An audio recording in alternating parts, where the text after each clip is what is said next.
खुरासान से काले झंडों वाली जमात नमूदार, सोशल मीडिया पर वीडियो वायरल, क्या वाकई कयामत करीब है।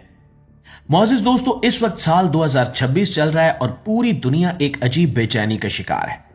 मशरक़ वुस्ता में जंग शुरू हो चुकी है। अमेरिका नवाज अरब ममालिक पर ईरान के हमले जारी हैं, जबकि समंदर में अमेरिकी बहरी बेड़ों पर बमबारी की जा रही है और इसराइल भी ईरान के बैलिस्टिक मिसाइलों से तबाह बर्बाद हो रहा है। जबकि सोशल मीडिया पर हर रोज ऐसी वीडियो सामने आती हैं जो लोगों के दिलों में खौफ भी पैदा करती हैं और उम्मीद भी जगाती हैं। इन्हीं दिनों एक वीडियो बहुत तेजी से वायरल हो रही है, जिसमें एक जमात को काले झंडे उठाए हुए मार्च करते हुए देखा जा सकता है। लोग इसे खुरासान का लश्कर करार दे रहे हैं और कह रहे हैं कि शायद वो वक्त आ चुका है जिसका जिक्र अहादीस में मिलता है। कुछ लोग डरे हुए हैं, कुछ पुरजोश हैं और कुछ इसे आने वाली आलमी जंग की निशानी समझ रहे हैं। लेकिन सवाल यह है कि हकीकत क्या है। नाज़रीन, सबसे पहले हमें यह समझना होगा कि खुरासान का लश्कर क्या है। बाज रिवायात में मशरिक की तरफ से काले झंडे उठने का जिक्र मिलता है। उलमा इन रिवायात को मुख्तलिफ अंदाज में तशरीह करते हैं। खुरासान कोई एक शहर नहीं था, बल्कि एक वसी इलाका था जिसमें आज का अफगानिस्तान, ईरान का मशरकी हिस्सा, वस्ती एशिया के इलाके और कुछ हिस्सा मौजूदा पाकिस्तान का भी शामिल था।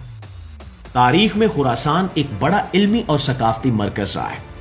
इसी तरह जब बैतुल मक़दस का जिक्र आता है तो इससे मुराद मौजूदा यरूशलेम है, जो मुसलमानों, ईसाइयों और यहूदियों के लिए मुक़द्दस मकाम है।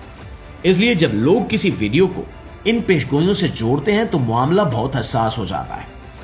2026 के हालात को देखें तो दुनिया पहले ही जंगी कशीदगी में घिरी हुई है। मशरक़ वुस्ता में ताकत का तवाज़ुन बदल रहा है। बड़ी ताकतें आमने सामने हैं और ऐसे माहौल में अगर कोई भी गिरोह काले झंडे लेकर निकल आए तो उसे फौरन आलमी जंग या किसी बड़ी पेशगोई से जोड़ दिया जाता है। लेकिन हमें जज्बात की बजाय अक्ल से काम लेना चाहिए। हर काला झंडा किसी दीनी पेशगोई की अलामत नहीं होता। तारीख में भी बहुत सी तहरीकों ने काले झंडे इस्तेमाल किए, जैसा कि अब्बासी दौर में हुआ था, मगर हर दौर का अपना सियासी और समाजी पस मंजर होता है। मोअज़्ज़िज़ दोस्तों, जो वीडियो इस वक्त गर्दिश कर रही है, इसकी तहकीक से पता चलता है कि ये एक मकामी एहतिजाज था। लोग अपने मसाइल के लिए सड़कों पर निकले थे और इन्होंने काले झंडे बतौर अलामत इस्तेमाल किए ताकि अपने गम और नाराजगी का इजहार कर सके। लेकिन सोशल मीडिया पर चंद अफराद ने इसे खुरासान के लश्कर का आगाज करार दे दिया। आज के डिजिटल दौर में एक क्लिप चंद मिनट में पूरी दुनिया तक पहुंच जाता है और लोग बगैर किसी तहकीक के इसे सच मान लेते हैं। खास तौर पर जब आलमी हालात खराब हों तो अफवाहें और भी तेजी से फैलती हैं। हमें यह भी याद रखना चाहिए कि बाज रिवायात की सेहत के बारे में उलमा के दरमियान इख्तिलाफ पाया जाता है। हर रिवायत को हरफ आखिर समझ लेना दुरुस्त नहीं होता। कई शिद्दत पसंद गिरोह माजी में अपने आप को इसी नाम से जोड़कर सामने आए, मगर इनके आमाल इस्लाम की तालीमात के खिलाफ थे। इन्होंने फसाद फैलाया और लोगों को गुमराह किया।